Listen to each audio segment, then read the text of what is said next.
entamé le déplacement de la caillette à gauche et on avait parlé sur le plan épidémiologique que c'était essentiellement les vaches laitières qui étaient atteintes par cette pathologie. On pouvait la rencontrer aussi chez les veaux et les cochons.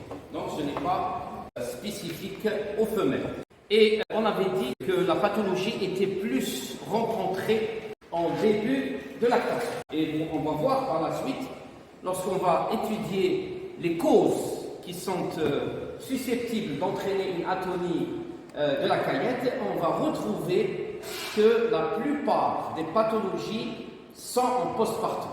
Donc, le déplacement de la caillette s'effectue essentiellement en début de lactation chez la vache et chez le taurillon. C'est à l'échelle, parce qu'il faut savoir les causes qui vont entraîner l'atonie de la caillette pour répondre à cette question. En début de lactation chez la vache laitière, pourquoi? Parce que le régime il est hyper énergétique à ce moment. D'autant plus que si on ne fait pas une période de transition de 20 jours, le rumen n'est pas capable d'absorber le maximum de cette énergie et donc on va tomber dans ce qu'on appellera par la suite la SARA ou la subacute ruminal acidosis. Et plus d'acide va entraîner automatiquement une atonie de la caillette. Mais chez les taurillons, quelle est la période? C'est la période d'engraissement. Chez la vache laitière, c'est la production laitière. Chez les taurillons d'engraissement, c'est l'engraissement. Et donc, au moment où le pic d'engraissement, on essaie d'engraisser le maximum notre cheptel, c'est là où va se dérouler le problème de l'atonie de la caillette. Et on a remarqué aussi que c'était 2 fois plus élevé pour des vaches taries en pâture, 3 fois plus élevé pour une conduite hors sol. Et on avait parlé de la conduite hors sol. C'est la conduite intensive, c'est les vaches industrielles. C'est des vaches qui ne sortent pas, qui sont là. On leur ramène la nourriture jusqu'à l'état. Et donc, il y avait un problème de surconsommation énergétique. C'est comme les sportifs qui utilisent ça. Qu'est-ce qu'ils utilisent? Ils utilisent des produits pour avoir plus de... L'intensif, c'est la même chose. L'intensif, on veut une production maximale et donc l'énergie, elle est maximale. Si l'énergie est maximale, les risques d'acidose subaiguë sont augmentés. Si les risques d'acidose subaiguë sont augmentés, on a automatiquement des pathologies de la caillette qui vont s'installer. Vous allez voir que même les ulcères de la caillette, ils ont une relation avec le régime hyperénergétique. D'accord? Hyperénergétique. Donc, on va dire que cette pathologie essentiellement, l'alimentation a une influence très très importante pour la genèse du déplacement de la caillette à gauche. Donc, on a émis un portrait robot. C'est une vache Primonstein. Pourquoi Primonstein? Très bien, c'est l'ampleur de la cavité abdominale. Ce sont des vaches qui ont été sélectionnées génétiquement pour avoir un abdomen ample, pour avoir un rumen kbir, pour avoir une alimentation en grande quantité. C'est les Primonstein. Haute productrice, la haute production est un facteur prédisposant. Plus l'animal, génétiquement, il est sélectionné pour une haute production, plus il a besoin de l'alimentation hyperénergétique, plus il fait des problèmes. Par la suite, on va voir que l'hypocalcémie peut entraîner un déplacement de la caillette. Les métriques, les mammites. Et on va essayer de voir les étiologies. Très bien. Donc, Primonstein, haute productrice, en début de lactation. Alors, la pathogénie, quelle est la condition sine qua non pour qu'une caillette se déplace? L'atonie de la caillette. Mais avant ça, 2 théories pouvaient expliquer le déplacement de la caillette à gauche. فرضيتان كانتا تستعملان لتفسير le déplacement de la caillette à gauche. الفرضية الأولى اللي هي الفرضية القديمة c'était la théorie mécanique اللي كامل نعرفوها. Voilà, une gestation, c'est l'utérus qui se développe, il exerce une pression au niveau de la caillette qui se retrouve juste à l'entrée entre la paroi abdominale et le rumen. Et lorsque la vache vèle, l'utérus, en revenant vers sa position initiale, il crée un vide. Et c'est cette vacuité, ce qu'on appelle une vacuité aspirante, elle aspirait la caillette vers le côté gauche. D'accord? Et au niveau du côté gauche, qu'est-ce qu'elle va faire? Elle va se distendre au plat tout le long de la paroi abdominale gauche. On travaille avec cette théorie. Donc, pour expliquer le déplacement de la caillette, à chaque fois, on disait que c'était l'utérus exerce des pressions, la pression, on va dire du déplasto, une pression négative, aspiration de l'eau. Chez le taurillon, il n'y a pas d'utérus. Et comment expliquer alors le déplacement de la caillette chez le taurillon? Cette théorie, un degré, oui, elle ne pouvait pas expliquer le déplacement de la caillette à gauche. Une autre théorie, c'est la théorie métabolique. Et actuellement, la théorie métabolique, c'est la théorie la plus logique, la plus sensée, la plus généralisée qui est utilisée pour expliquer le déplacement de la caillette à gauche. Vous trouvez la théorie métabolique. La théorie métabolique, vous trouvez il y a certaines substances d'origine métabolique, on va les voir, qui vont entraîner une atonie de la caillette. La première condition pour qu'une caillette se déplace.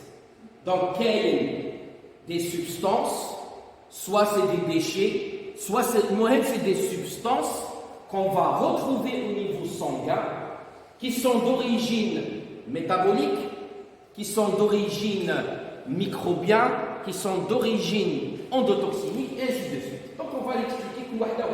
D'accord? Toutes ces substances vont entraîner le premier facteur susceptible d'entraîner un déplacement de la caillette à gauche, c'est l'atonie de la caillette. Il y a besoin de la caillette. Une fois que l'atonie s'installe, qu'est-ce qui va s'installer? La distension par des gaz, parce qu'il y a des fermentations. Maintenant, au niveau de la caillette, il y a une petite activité fermentaire. D'accord? Ok? Elle n'est pas aussi importante qu'au niveau du rumen, mais elle existe quand même. Donc l'atonie, distension de la caillette par un manque de vidange, puisque l'atonie, les contractions de la caillette, qu'est-ce qu'elles vont faire? Elles vont permettre la vidange de la caillette. Donc automatiquement, s'il y a une diminution de la vidange de la caillette, qu'est-ce qui va se passer? Il va se passer la chose suivante. Atonie abomazale, caillette passe sous le rumen, se gonfle et passe totalement à gauche. Ça, c'est la partie gauche. Et là, qu'est-ce qu'on aura? La distension du côté gauche. Et là, on va parler de stade de déplacement de la caillette.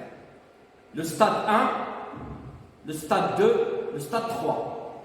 Ça dépend du degré de la distension et du degré de la remonte de la caillette vers la cavité abdominale gauche. Ok? Est-ce qu'elle peut subir un volvulus? Non. On ne parle jamais de volvulus lors du déplacement de la caillette à gauche. Qu'est-ce qu'elle va faire? Elle va remonter et redescendre. C'est ok? Donc, lorsqu'on veut détecter un ping suite au déplacement de la caillette à gauche, où est le stéthoscope? Donc, on commence toujours par la pointe du coude gauche. La pointe de la hanche gauche. Toute la région doit être auscultée et percutée et subir une succion. Stade 1, stade 2, stade 3. كاين بزاف اللي يروحوا ديريكتومون لهنايا يحوسوا على البينغ alors qu'il est au stade 1 ou au stade 2. Il ne descend pas. Il dit non, ma cache le ping. Donc il n'y a pas de déplacement de la caillette. Non, on commence toujours par la pointe du coude gauche et on termine vers la planche gauche. D'accord? On commence toujours par la pointe du coude gauche et on termine vers la pointe de la hanche gauche. C'est l'aire de projection du déplacement de la caillette à gauche. Là où on va chercher le fameux ping, le sang métallique. Quelles sont les causes qui peuvent entraîner un problème d'atonie de la caillette? Alors, les causes de l'atonie sont diverses. les endotoxines bactériennes. Allez, on commence. Parce qu'il y a bien la partie qui va nous relier vers la clinique. Le double atteint. Endotoxines bactériennes. Je vois des endotoxines bactériennes. Très bien. Ce sont des toxines libérées suite à une lyse bactérienne. Quelles sont les bactéries qui sont les endotoxines? C'est les grammes positifs. C'est les grammes positifs. Les grammes négatifs sont les exotoxines. C'est des producteurs de toxines. Oui, les endotoxines, lorsqu'il y a une lyse bactérienne, il y a une libération d'endotoxines. Les endotoxines, ils sont de nature LPS, les lipopolysaccharides. Les parois, les lipopolysaccharides. Alors, les lipopolysaccharides, en se libérant au niveau de la circulation générale, qu'est-ce qu'elles vont faire? Elles vont s'accrocher des vaisseaux sanguins à la circulation. Donc, on va retrouver des LPS au niveau de la circulation générale. D'accord? Elles vont être prises par quoi? Par le système immunitaire. D'accord? Plus exactement, par les macrophages. La particularité des macrophages, c'est quoi? C'est des cellules présentatrices d'antigènes. Cellules présentatrices d'antigènes. C'est des CPA. Cellules présentatrices d'antigènes. Elles vont prendre les LPS, elles vont le dégrader, ils une partie, et tant qu'il y aura au niveau de leur paroi externe, ils vont la présenter. Dans ce cas, et puisque les natures sont de LPS, il y a des cellules spécialisées qui vont venir et reconnaître ces LPS. Je connais pas. C'est les mastocytes. Les mastocytes. Une fois que les mastocytes reconnaissent les LPS, ils laisseront faire. Qu'est-ce qu'il va y avoir? Il va y avoir dégranulation des mastocytes. Dégranulation des mastocytes. Et les mastocytes, ils sont riches en quoi? En histamine. En histamine. La chose qui m'a jusqu'à présent, on a bien l'endotoxine. On a l'histamine. Où est l'atonie de la caillette dans tout ça? Métrique, mamite, pathologie podale, toutes les pathologies susceptibles d'être entraînées par les grammes positifs. Et on va voir que les métriques et les mammites sont très fréquentes au début de lactation. Je dois aller chercher début de lactation, début de lactation, début de lactation. On va remarquer que tout ça, il est très fréquent au début de lactation. Ok, donc il a raison. Na, aussi une métrique, mamite, affection podale. Voilà. Na, ça nous rapproche plus de la clinique. Si les endotoxines ne me chaufferaient, je n'arrive pas à la clinique. Mais la métrique, il chauffera. La mamite, il chauffera. Les affections podales, il chauffera. D'accord? Très bien. Classe. Donc, endotoxine. Mais jusqu'à présent, on n'a rien expliqué. L'histamine, l'atonie de la caillette. Ok. L'histamine a deux récepteurs. Un de le H1 ou un de le H2. Le H2, oui, le kawa, les branches, les vaisseaux. Les branches, ils provoquent une bronchoconstriction, les asthmatiques à fond. Et au niveau des vaisseaux, ils provoquent une vasodilatation. C'est un amine vasoactif. À deux réagents. Le H1, au niveau gastrique. Alors, ça vous rappelle quoi, le gastrique? L'estomac chez les monogastriques et la caillette chez les polygastriques. Ce qu'on appelait la caillette, c'est l'estomac glandulaire, c'est l'estomac elle-même. Ok? Donc, le H1 au niveau gastrique, qu'est-ce qu'il va produire? Qu'est-ce qu'il va provoquer? Il va provoquer deux phénomènes essentiels. Premièrement, inhibition de la production de mucus. Et la deuxième qui va nous intéresser, c'est l'accentuation de la production d'ACL. Ok? Jusqu'à présent, nous avons marqué l'atonie. منين جاي l'atonie?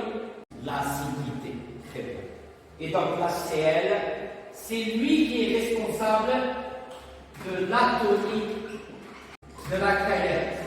Parce que si vous vous souvenez bien, trop d'acide au niveau de la caillette entraînait automatiquement son atonie. Allez. شفتوا منين نتعلمنا les nitrites, les mammites et les problèmes podales.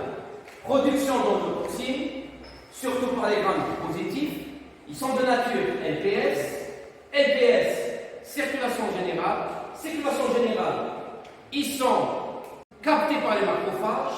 Ce sont des cellules présentatrices d'antigènes. Ils présentent un fragment au niveau des mastocytes. Les mastocytes, en se dégranulant, qu'est-ce qu'elles vont faire? Elles vont libérer de l'histamine. L'histamine a deux récepteurs, H1 et H2. H2, c'est au niveau des branches où il va provoquer une reconstruction des asthmatiques et infora. Et au niveau des vaisseaux, c'est la vasodilatation. D'accord? Le H1 a deux rôles essentiels. Inhibition de la production de mucus gastrique, donc la protection de la cache, et l'accentuation de la production de HCl. Le HCl étant un acide, trop d'acide au niveau d'un organe va entraîner l'atonie de la caillette. شفتوا منين جايه l'atonie de la caillette? Donc, واحد يقول لكم pourquoi lors de métrites et de mammites et de problèmes podales, on a de fortes chances d'avoir des déplacements de la caillette à gauche. Alors, par quel phénomène l'acidité va entraîner une atonie? Au niveau de la caillette, la paroi, d'accord? Au niveau de la paroi. Au niveau de la paroi elle-même, il y a des récepteurs. Les récepteurs, ils ont deux voies. C'est la voie du système nerveux autonome, le sympathique et le parasympathique. Le système des plexus mésentériques au niveau de la paroi elle-même. C'est ce qu'on appelle l'autonomie. Ok? Ça. Une fois que l'alimentation arrive, au niveau de la caillette, qu'est-ce qu'elle doit faire? Elle doit commencer le travail. Par quoi? Par l'activation des récepteurs pariétaux. Ces activateurs de récepteurs pariétaux, qu'est-ce qu'elles vont faire? Elles vont entraîner un stimulus sympathique ou parasympathique? Très bien, c'est parasympathique. Le parasympathique, c'est stay and digest. Le sympathique, c'est fly or fight. Le sympathique. Il nous prépare pour les deux. Mais le sympathique, أقعد في الدار ديجيري. أنا هذيك كي ناكلو 12 ونجيو نقراو على 1:30 يصيرنا تشنج عصبي automatique. Parce que c'est le sympathique qui est en train de travailler. Et si le parasympathique travaille, le sympathique ne travaille pas, on n'est pas à l'aise. Mais t'as bien quand on a la clé, on est digéré, on est à donc, parmi l'alimentation, nous avons la production d'acide. Ok? Ça. Donc, ils vont être stimulés. Quand est-ce qu'ils vont s'arrêter? Quand la caillette n'a plus besoin de travailler. Ça veut dire que si l'alimentation, elle a été digérée, qu'est-ce qu'il va y avoir? Il va y avoir automatiquement une inhibition de ces plexus. S'il y a une inhibition de ces plexus, les plexus pariétales, les récepteurs, les plexus pariétales vont être inhibés, le parasympathique va être inhibé, et donc la caillette, qu'est-ce qu'elle va subir? Elle va subir un relâchement. D'accord? Quand l'alimentation n'arrive plus. Quand l'alimentation n'arrive plus, là, elle a été digérée, c'est-à-dire la caillette, elle a fait son travail. Quand est-ce qu'elle va s'arrêter? Elle va s'arrêter par inhibition de ces récepteurs. D'accord? Inhibition du parasympathique, inhibition des plexus pariétaux. Et donc là, la caillette va se relâcher. Ça. Parmi les processus de la digestion, c'est la production d'HCl. Alors, si la caillette produit de l'HCl, ça veut dire qu'il y a des protéines qui vont venir. Ok? Très bien. Ça. Quand est-ce que cette production d'HCl doit s'arrêter? À la vidange. Très bien.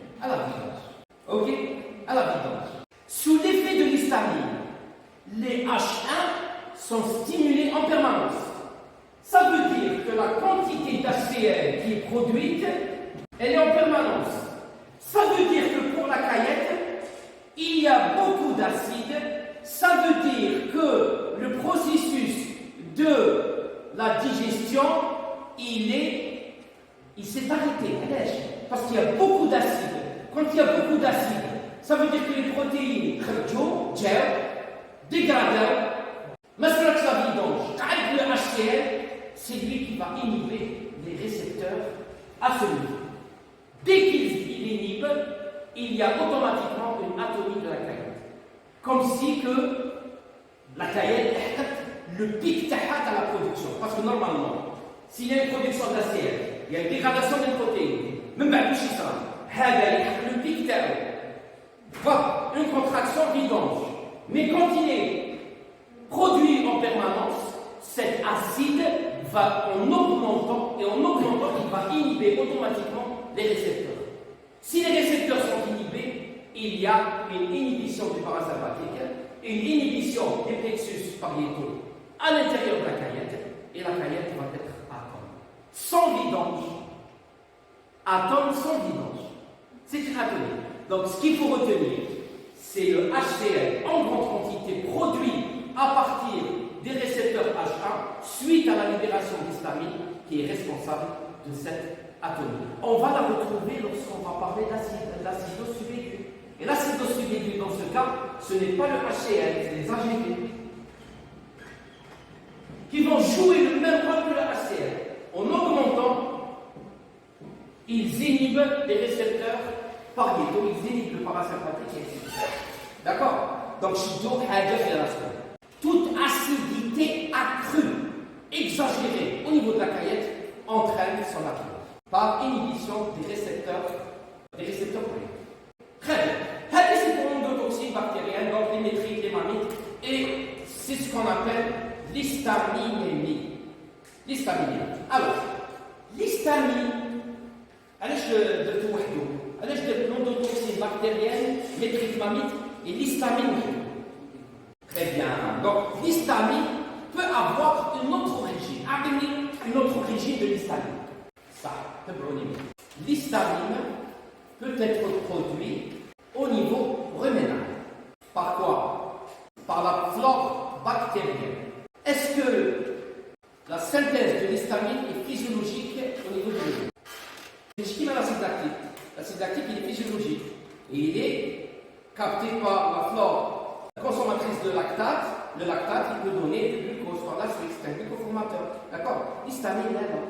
L'histamine, s'il est produit par la flore au niveau ruménal, c'est une pathologie. La pathologie la plus importante où on voit la production d'histamine en grande quantité au niveau ruménal, c'est quelle pathologie? Quel type d'acidose? C'est la SARA. Allez, subacute ruminal acidosis. Why? Atteignez le mot-clé du SARA. Voilà. C'est la surproduction d'AGV. D'accord? Qui vont entraîner une chute du pH, mais dans les valeurs physiologiques. C'est-à-dire la chute du pH, elle va être de 5,5. Qu'est-ce qui caractérise la SARA? C'est le temps. Au lieu que ce 5,5 met 2 heures, le 6,5, qui est normal, la SARA, le 5,5, il dure entre 6 et 8 heures. Allez, parce qu'il y a beaucoup d'AGV. Et donc les systèmes tampons, même s'ils existent, ils ne sont pas capables de remonter le pH ruménal dans 2 heures. Il y a par exemple entre 6 et 8 heures. Il y a un autre problème par la SARA. C'est quand le pH 5,5 dure plus de 2 heures. Parmi les مشاكل هذوما واش كاين une bactérie اللي تحب السنك كيطول ما تعرفوهاش ما تلاقيتو بها لا في البكتيريو ولا في الميونو ولا في والو انا على بالي اللي ما تعرفوهاش parce que c'est une bactérie qui vient d'être C'est dans les 5 ans, 10 ans, on a déjà les flèches finales. Alors, c'est une bactérie, elle aime le 5,5 quand il va durer. Oui, c'est moi la bactérie Alizonella histaminoformans. Un seul. Alizonella histaminoformans. Allah. اسمها يدل عليها. histaminoformans. وهذه لقيناها en grande quantité lorsqu'on a fait l'étude de la microflore lors du glaçage. La subacute ruminal acidosis. Histaminoformans. وهذه هي qui est responsable de la production d'histamine. Histamine. Au niveau ruménal. Mais l'histamine au niveau ruménal, l'histamine عنده حاجة ما يحبهاش. ما يقدرش يريح في البلاصة وحدها. D'accord? ما يسخنش البلاصة. L'histamine, il a besoin d'être libre. Donc, dès sa formation, il est absorbé. Et quand il est absorbé, oui, il y a le sang. D'accord? Au sang, oui, il y a la caillette.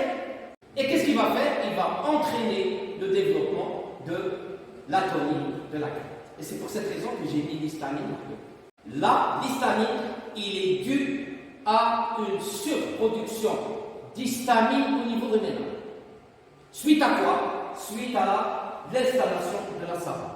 Subacute ruminal acidosis. Subacute ruminal acidosis, c'est un pH ruménal de 5,5 qui dure dans le temps. Elle a dit que c'est la chronique.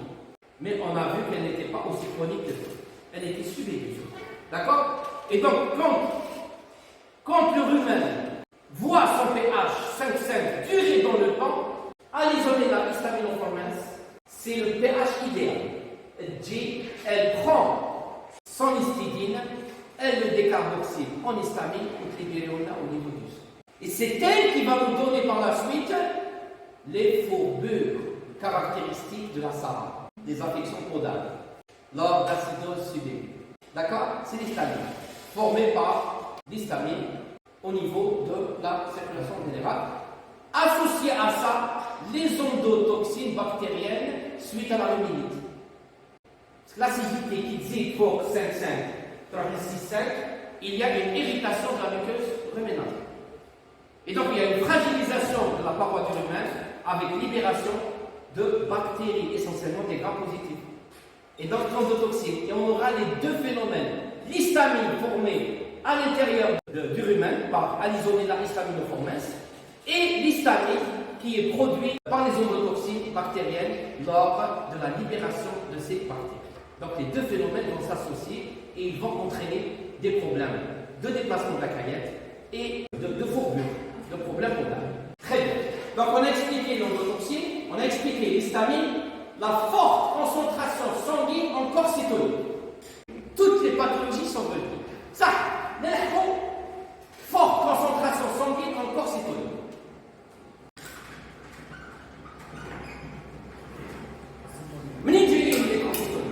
L'acétonémie est caractérisée par une accumulation de corps cétoniques. D'où viennent ces corps cétoniques? Ils proviennent tous de l'accumulation de l'acétylcoenzyme A. L'acétonémie est caractérisée par une accumulation de corps cétoniques. D'où viennent ces corps cétoniques? Ils proviennent tous de l'accumulation de l'acétylcoenzyme A.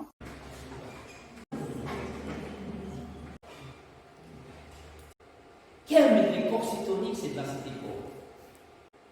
Tous les corps cétoniques dérivent de l'acétyl-CoA. فهمنا؟ منين يجي l'acétyl-CoA؟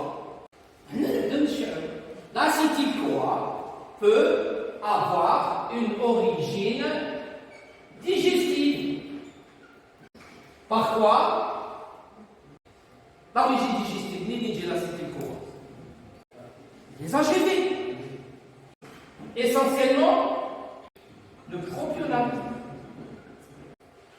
glucoformateur, l'acide digestif.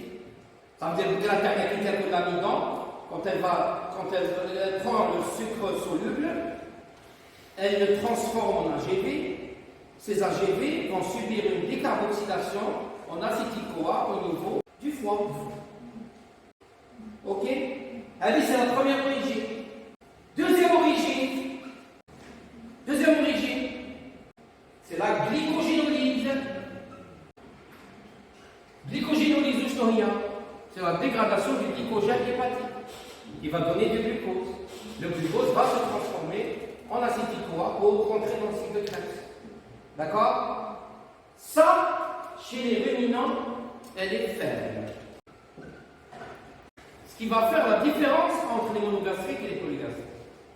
Chez les monogastriques, qui sont mots, cette voie est la voie essentielle pour la production de glucose. D'accord? Chez les ruminants, le stock de glycogène est faible et même la glycémie en elle-même, ce n'est pas un indicateur. La vache n'utilise pas de glucose. Elle utilise le glucose pour 3 types de tissus. Mamelle, cerveau et fœtus. Les autres, ni Dibrom. Dibrom, la troisième voie qui est la plus importante chez les ruminants, c'est la voie de la néoglucogénèse. La néoglucogénèse, elle a 2 voies. Elle a la voie protéique ou elle a la voie lipidique. La voie protéique, elle est secondaire chez les ruminants. La voie la plus importante chez les ruminants en néoglucogénèse, c'est la voie lipidique. La néoglucogénèse, c'est la formation du glucose à partir de substrats non glucidiques. Protéines, lipides. D'accord? Now, les lipides, lipolyse, triglycérides, AGL, AGNE. Et c'est des AGNE qui vont rentrer au niveau de la mitochondrie et ils vont donner de l'acétyl-CoA. D'accord? De l'acétyl-CoA. Donc, l'acétyl-CoA, c'est lui qui va nous former les corps cétoniques. Les corps cétoniques, je connais moins, le premier corps cétonique qui est formé, c'est le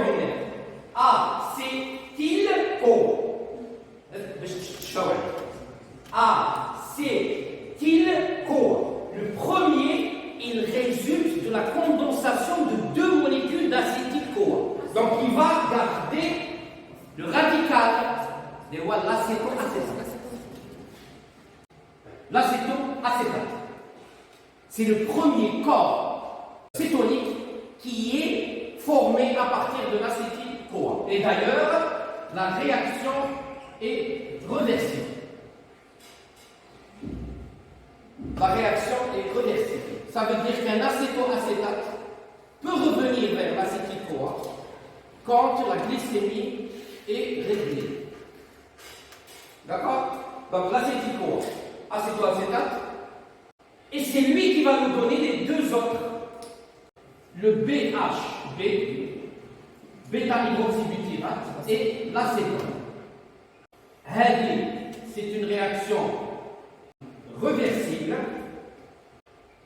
C'est une réaction irréversible. Et c'est l'acétone, c'est lui qui est responsable des manifestations nerveuses d'une seconde acétonine. L'odeur de la laine en pendrenette. D'accord? C'est l'acétone. L'acétone, c'est un alcool très très puissant, neurotoxique. Ok? Alors il faut savoir que les corps cétoniques, quand ils sont produits en petite quantité, généralement inférieure à 100 mg par litre, ils sont utilisés comme substrat énergétique. Inférieur à 100 mg par litre, ils sont utilisés comme des substrats énergétiques. Ça veut dire lorsqu'on veut doser les corps cétoniques. Et ce n'est pas comme par exemple l'ammoniac, présence ou absence. Ok? Corps cétonique, c'est dosage. Au-delà de 100 mg par litre, là on parle d'accumulation de corps cétonique. Ça, l'acétyl-CoA, une deuxième voie, c'est de Krebs, très bien.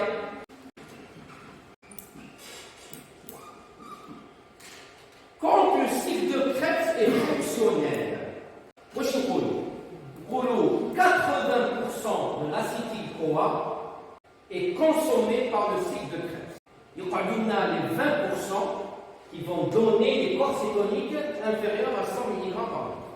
Quand le cycle de Krebs est fonctionnel, 80% de l'acétyl-CoA produit par la voie digestive, la voie glycolytique, la voie glycogénique, qui au niveau du foie, il pénètre au niveau du cycle de Krebs. D'accord? Quand il pénètre au niveau du cycle de Krebs, il va donner de l'énergie. Les 20%, ils iront vers la formation des corps cétoniques. C'est eux qui sont responsables de la forme physiologique, de la quantité physiologique des corps cétoniques des cellules. Quand est-ce que les corps cétoniques augmentent?